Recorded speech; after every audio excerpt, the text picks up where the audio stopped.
تو اس کا ایک اس کی رونمائی تھی. پھر میں نے دیکھا کہ دوسری جو کتابوں کی رونمائی میں بہت تعداد میں لوگ تھے. ڈسکشنز بڑے اچھے ہوئے مختلف موضوعات پہ, ایجوکیشن پہ, سیاست پہ, اے آئی پر ہوئے. اے آئی پہ بہت اچھا ڈسکشن ہوا. میں نے بھی شرکت کی جی ہاں جی ہاں. اور ان کی کیا نام ہے وہ یوسف جو رحیم اللہ نہیں نام ابھی ذہن سے آ جائے, زرداری صاحب کے جو وہ تھے فرحت اللہ بابر, ان کی کتاب کی بھی وہاں رونمائی. وہ موجود بھی تھے, مشاعرے میں بھی موجود. جی ہاں جی ہاں. اچھا, مشاعرہ جو ہے اس میں ایک تو اردو کا مشاعرہ تھا, لیکن ایک بین اللسانی مشاعرہ بھی تھا جس میں سندھی, بلوچی اور پنجابی اور دیگر قومی زبانیں جو ہیں اس میں شامل تھیں. یہ بڑا اچھا قدم ہے میرا خیال میں. اور اب اگر آپ اجازت دیں تو 25 سے 28 دسمبر تک اردو کانفرنس ہو رہی ہے. اردو کانفرنس کا ذکر تو بہت ضروری ہے. 18ویں اس کی تیاری جاری ہے. احمد شاہ صاحب اس میں لگے ہوئے ہیں. پھر فروری. اچھا, اس میں اس بار جو موضوع ہے, لاسٹ ٹائم جو ہے جشن کراچی تھا, اس بار شاید جشن پاکستان ہے. پورا پاکستان میرے علم میں نہیں ہے ابھی, مجھے جو بتایا گیا ہے کہ یہ پورے پاکستان پر محیط ہوگا اس بار جو فیسٹیول ہے لٹریری. یہ اچھی, مجھے اردو کانفرنس کا ہر سال بے چینی اور بے صبری سے انتظار ہوتا ہے. پوری دنیا انتظار کرتی ہے, پوری دنیا سے مندوبین آتے ہیں اور بہت شاندار. اور اس سے بھی ایک میسیج جو ہے پاکستان کا بہت پازیٹیو میسیج جاتا ہے پوری دنیا میں کہ یہاں جو لٹریچر کے حوالے سے اور کلچر کے حوالے سے بڑے اہم کام ہو رہے ہیں. بالکل درست. اچھا, تو وہ 25 سے شروع ہوگا, 28 تک چلے گا. اور میرا خیال وہ پرانا جتنی بھی ان کے جو ریکارڈز ہیں میرا خیال وہ بریک کریں گے. بہت اچھی بات ہے. اور احمد شاہ صاحب کو پھر ایک بار مبارکباد کہ بڑے کام کر رہے ہیں آپ. اور کلچر کے حوالے سے اب آپ کو اگر کلچرل گورنر قرار دیا جائے غیر منتخب تو بھی کوئی حرج نہیں ہے. آپ وہ سارے کام کر رہے ہیں جو وہ عالی منسٹری کر سکتی ہے کلچر کی. آپ ہی نظر آتے ہیں جب ایونٹ ہوتا ہے, سب سے پہلے عام لوگوں میں آپ ہوتے ہیں, اور سب سے آخر میں جب جاتے ہیں تو آپ جاتے ہیں. یہ آپ ہی نے بتایا سر. انرجی میں نے بھی دیکھا ہے اس شخص کی جو انرجی ہے کہ میں بلکہ چیف منسٹر صاحب نے بھی تعریف کی ان کی انرجی کی ابھی آخری تقریب کنکلوڈنگ سیشن میں.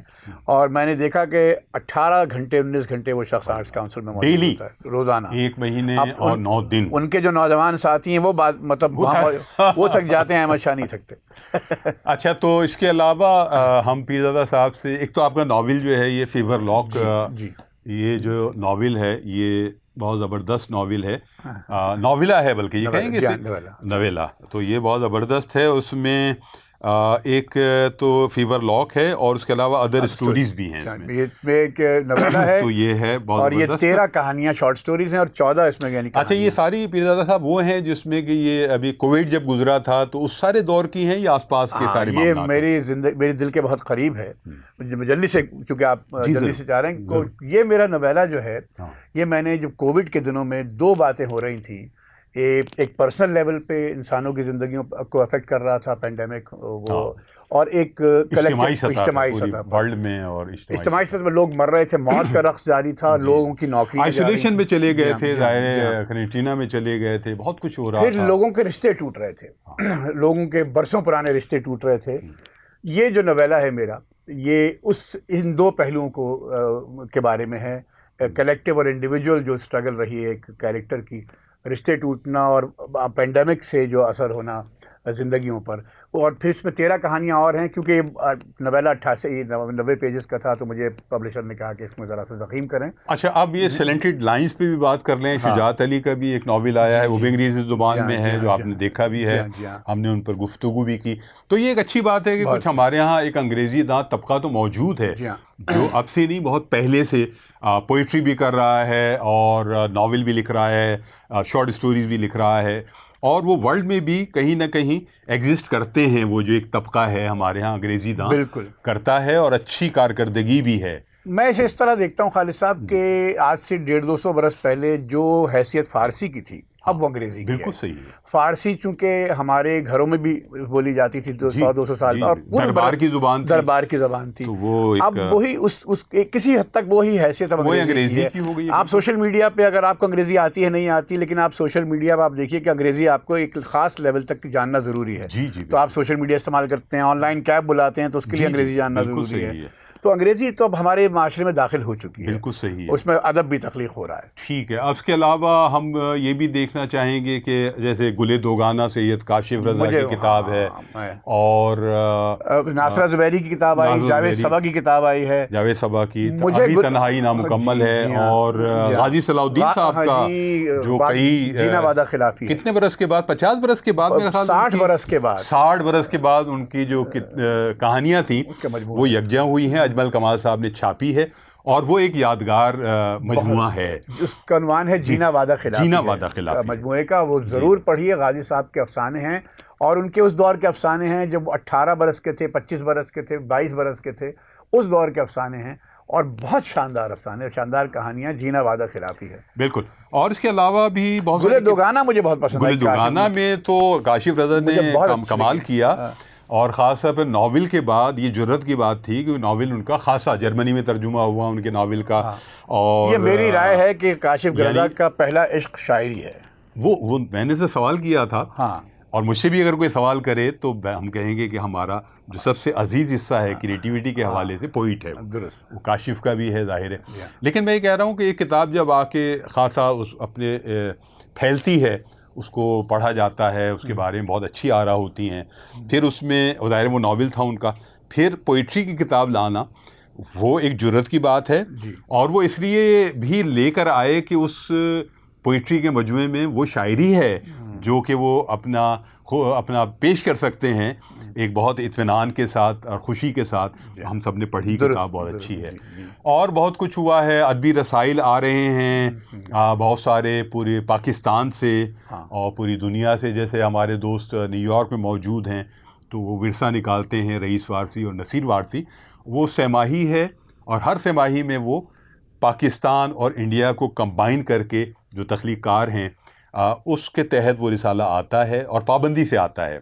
اس طرح فروغ ایک رسالہ ہے جس میں زیب اسکار صاحب ہیں، طارق رئیس فروغ ہیں اس کے مدیر اعلیٰ، وہ بھی سہ ماہی ہے لیکن آن لائن ہے، وہ بھی پابندی سے آتا ہے.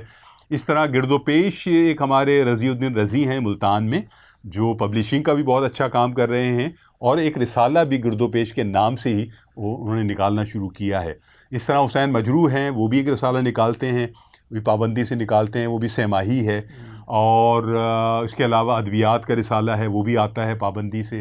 ایک رحلت ہوئی ہے نسیم درانی صاحب کی، سیپ اور الفاظ، دو ایسے ادبی جریدے تھے، خاص طور پر سیپ جس نے عالمی سطح پر توجہ حاصل کی. درست. اور میں آپ کو ایک ذاتی تجربہ بیان کروں، میں 3 رسالوں کے لیے ریگل کا رخ کرتا تھا، اور بہت اس زمانے میں جیسے میں نے شعر لکھنا شروع کیے تھے تو ایک رسالہ سب سے پہلا سیپ تھا، اس کے بعد ماہ نو تھا، اور اس کے بعد فنون. یہ 3 ایسے رسائل تھے جن کے لیے میں ریگل چوک پہ جاتا تھا، جہاں اب وہ میں نے دیکھا ہے کہ ختم کر دیا اسے رکھنا، لیکن وہ پابندی سے رکھتے تھے، اور رسائل ہم پرانے بھی لے لیتے تھے اور یہ بھی لیتے تھے. اس لیے ایک لالچ ہوتا تھا کہ ہم نے چیزیں بھیجی ہوئی ہیں، اور وہ چیزیں ہماری جب آ جاتی تھی تو ایک خوشی کی جو ہے وہ ایک عالم ہوتا تھا خوشی کا. تو یہ اس میں ایک سوال میں آپ سے کرنا چاہتا ہوں، سیپ کے نسیم درانی کی بڑی خدمات. یہی میں سوال میرا یہ میں کرنا چاہ رہا تھا آپ سے کہ نسیم درانی صاحب کا اتنا بڑا نام تھا، میں نے دیکھا لیکن ان کے انتقال کے بعد کوئی تقریب نہیں، کچھ نہیں. دیکھیں ان کی زندگی میں آخری جو ان کے پیرزادہ صاحب جو 10 سے 15 برس ہیں، وہ ان کی ریڑھ کی ہڈی کی وجہ سے گھر سے نہ نکلنا، بہت کم آنا جانا بالکل ختم ہو گیا تھا. تو وہ ایک طرح سے جیسے کہتے ہیں کہ منظر سے کٹ جانا. ایک بات. دوسری بات جو سب سے اہم ہے، آپ مجھ سے بہتر سمجھتے ہیں، کہ سوشل میڈیا نے بہت ساری چیزوں کو تہس نہس کر دیا جس میں ادبی رسائل سر فہرست ہیں، اور اے آئی نے بھی بہت نقصان پہنچایا بہت سارے معاملات میں. تو یہ ہمارے سمجھ لیں کہ اولڈ ہیروز تھے جو نئی صورتحال میں ایک کارنر ہو گئے تھے، جس کا مجھے دکھ بھی ہے. اور نسیم درانی ہمیشہ، میں بار بار کہتا ہوں کہ وہ بالکل پچھلی صفوں پر بیٹھتے تھے، ہر تقریب میں اگر آ جاتے تھے، جبکہ صف اول کے آدمی تھے. لیکن انکسار یہ تھا کہ ہمیشہ پیچھے بیٹھتے تھے. پبلشنگ ادارہ بھی تھا ان کا، کئی نسلوں کو انہوں نے پروان چڑھایا، اور ایک ان کی بڑی خوبصورت بات یہ ہوتی تھی کہ وہ چائے کے ساتھ غیبت بھی کرتے تھے بہت محبت کے ساتھ، جس طرح قمر جمیل غیبت کا ایک سیشن کرتے تھے، لیکن اس غیبت میں جو ہے محبت اور پیار شامل ہوتا تھا اور اطلاعات شامل ہوتی تھی. تو نسیم درانی تھا. ایک اور بھی رحلت ہوئی ہے، وہ ہوئی ہے بیدل مسرور صاحب کی بیگم صاحبہ بینا مسرور. بینا مسرور کو آپ جانتے ہوں گے، جب پی ٹی وی کا دور تھا تو سندھی ڈرامے، اردو ڈرامے، پڑھی لکھی خاتون تھیں اور انہوں نے کام کیا. پھر ان کی شادی ہو گئی. اس میں ہمارے ایک دوست اور آپ کی بھی ظاہر ہے کہ دوست ہی ہیں، پارس مسرور. پارس مسرور جو ہیں، شبیر تو دیکھے گا کہ شبیر ہیں اور ناپا کے پہلے فرسٹ بیچ کے ہیں، ضیاء محی الدین صاحب کے خاص چہیتے شاگردوں میں سے. ان کی مدر بینا مسرور، ان کی بھی رحلت ہوئی ہے. تو جتنے بھی لوگ گزر گئے ہیں ان سب کے لیے ہم دعائے مغفرت بھی کرتے ہیں، اور یہ سمجھتے ہیں کہ ادب کے کارواں میں جس کی جتنی قدر و منزلت ہے، خدمات ہیں، ہم انہیں کبھی بھی فراموش نہیں کر سکتے. ہمیں ان کو یاد کرنا چاہیے، چونکہ یہ سلسلے اسی طرح چلتے ہیں کہ جب پرانے لوگ گزرتے ہیں تو ان کو ہم یاد نہیں کریں گے تو کل کو ہمیں بھی کوئی یاد نہیں کرے گا. بالکل صحیح. تو یہ ضروری ہے کہ ہم انہیں یاد کریں. یہاں ہم ایک وقفہ لینا چاہ رہے ہیں کیونکہ یہ موضوع بڑا ہے، اور ہماری خوش بختی ہے کہ پیرزادہ سلمان صاحب یہاں موجود ہیں ہمارے ساتھ، جو اس گفتگو میں شامل ہیں اور ہماری اس سلسلے میں رہنمائی بھی کر رہے ہیں. تو پیرزادہ صاحب آپ کی اجازت تو ایک وقفہ ہم کر لیں، پھر ہم حاضر ہوتے ہیں. تو خالد معین کو، پیرزادہ سلمان صاحب کو اجازت دیں، پھر حاضر ہوتے ہیں. خدا حافظ.